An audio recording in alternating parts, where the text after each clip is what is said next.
Binker. Christopher Robin, I presume, did not believe that Piglet and Winnie the Pooh really spoke to him. But was Binker different? Binker, what I call him, is a secret of my own, and Binker is the reason why I never feel alone. Playing in the nursery, sitting on the stair, whatever I'm busy at, Binker will be there. Oh, Daddy is clever. He's a clever sort of man, and Mummy is the best since the world began, and Nanny is Nanny, and I call her Nan. But they can't see Binker. Binker's always talking, because I'm teaching him to speak. He sometimes likes to do it in a funny sort of squeak, and he sometimes likes to do it in a hoodling sort of roar, and I have to do it for him because his throat is rather sore. Oh, Daddy is clever. He's a clever sort of man, and Mummy knows all that anybody can, and Nanny is Nanny, and I call her Nan. But they don't know Binker. Binker's brave as lions when we're running in the park.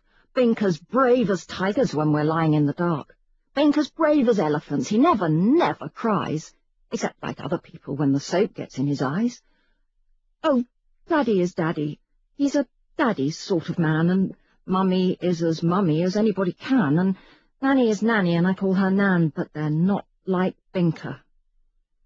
Binker isn't greedy, but he does like things to eat, so I have to say to people when they're giving me a sweet, "Oh, Binker wants a chocolate, so could you give me 2? And then I eat it for him, because his teeth are rather new. Well, I'm very fond of Daddy, but he hasn't time to play, and I'm very fond of Mummy, but she sometimes goes away, and I'm often cross with Nanny when she wants to brush my hair. But Binker's always Binker, and is certain to be there." A. Milne. Now we are 6.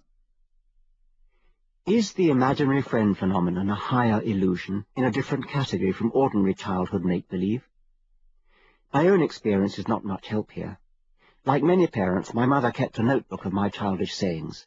In addition to simple pretendings, "Now I'm the man in the moon," an accelerator, a Babylonian, I was evidently fond of second-order pretendings.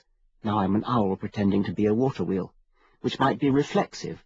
"Now I'm a little boy pretending to be Richard."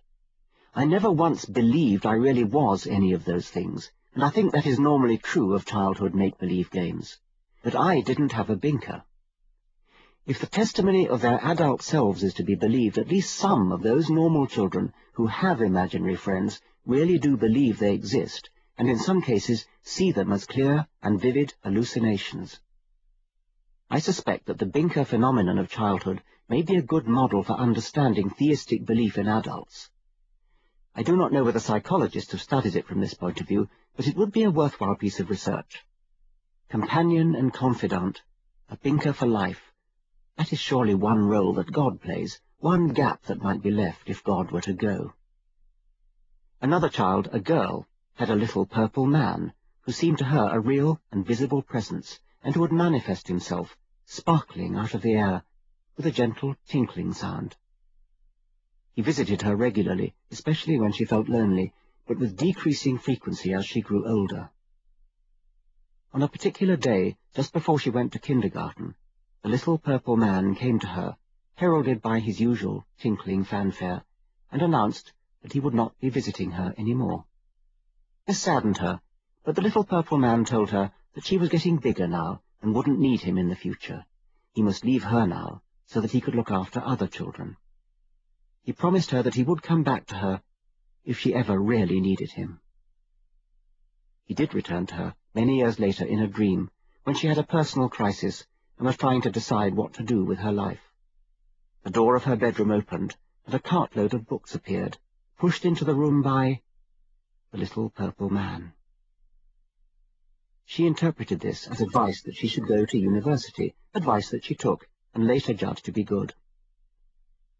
The story makes me almost tearful, and it brings me as close as I shall probably come to understanding the consoling and counselling role of imaginary gods in people's lives. A being may exist only in the imagination, yet still seem completely real to the child, and still give real comfort and good advice. Perhaps even better, imaginary friends and imaginary gods have the time and patience to devote all their attention to the sufferer, and they are much cheaper than psychiatrists or professional counsellors. Did gods, in their role as consolers and counsellors, evolved from Binkers by a sort of psychological pedamorphosis. Pedamorphosis is the retention into adulthood of childhood characteristics. Pekingese dogs have pedamorphic faces. The adults look like puppies.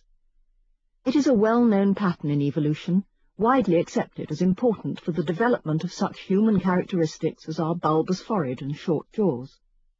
Evolutionists have described us as juvenile apes, and it is certainly true that juvenile chimpanzees and gorillas look more like humans than adult ones do. Could religions have evolved originally by gradual postponement over generations of the moment in life when children gave up their binkers, just as we slowed down during evolution the flattening of our foreheads and the protrusion of our jaws? I suppose for completeness we should consider the reverse possibility. Rather than gods evolving from ancestral binkers, could binkers have evolved from ancestral gods? This seems to me less likely. I was led to think about it while reading the American psychologist Julian Jaynes's The Origin of Consciousness in the Breakdown of the Bicameral Mind, a book that is as strange as its title suggests. It is one of those books that is either complete rubbish or a work of consummate genius, nothing in between. Probably the former, but I'm hedging my bets. Jaynes notes that many people perceive their own thought processes as a kind of dialogue between the self and another internal protagonist inside the head.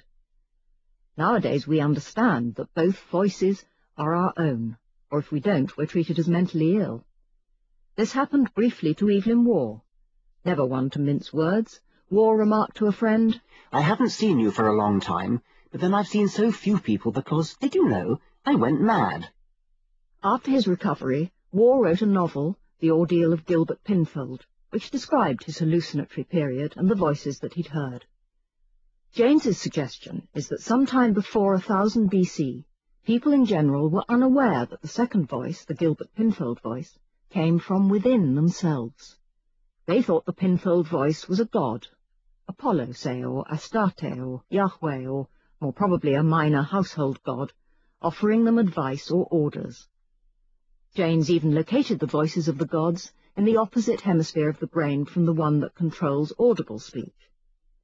The breakdown of the bicameral mind was, for Jaynes, a historical transition.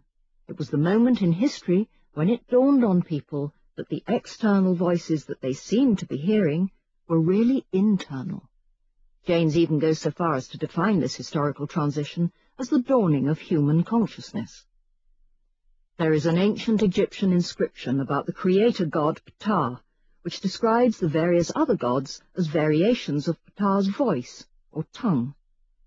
Modern translations reject the literal voice and interpret the other gods as objectified conceptions of Ptah's mind. Jaynes dismisses such educated readings, preferring to take the literal meaning seriously. The gods were hallucinated voices speaking inside people's heads. Jaynes further suggests that such gods evolved from memories of dead kings, who still, in a manner of speaking, retained control over their subjects via imagined voices in their heads. Whether or not you find his thesis plausible, Jaynes's book is intriguing enough to earn its mention in a book on religion.